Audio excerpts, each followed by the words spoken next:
saying, as an apostle, why in the world would you think you don't need to support me? I have rights. That's what I deserve. But then, and once he's irrefutably convinced them in those 6 different ways that he had every right to be accorded his rights, notice what he does in verses 15 and following. But I have used none of these things. Said I've freed of my rights. I've voided my rights. But I've used none of these things, and I'm not writing these things so that you will be, so that it will be done in my case. So in my case, for it would be better for me to die than have any man make my boast an empty one. For if I preach the gospel, I have nothing to boast of, for I am under compulsion. But woe is me if I do not preach the gospel. For if I do this voluntarily, I have a reward.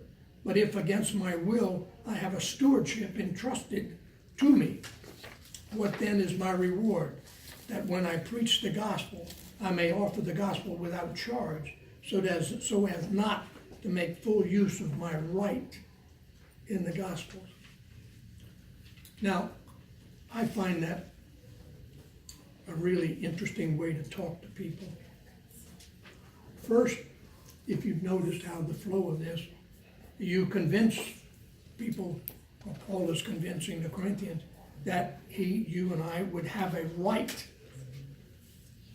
that you deserve something from them. And then you turn right around and say, but I'm not going to take it. In fact, he says, I don't want anything from you. I would rather die than take it, because this way I can offer the gospel to somebody freely.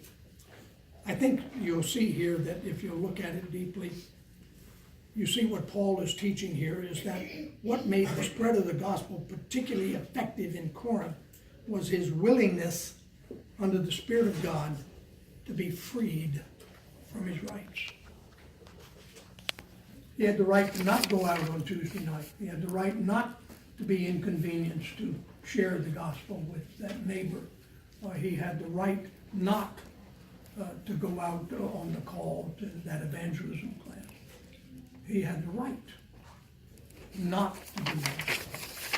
But he says, I'm not going to ask to be paid if that would hurt the gospel's effectiveness.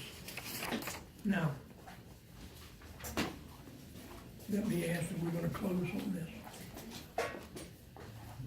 One of the questions that I'll come back to for us within a few weeks next week. What rights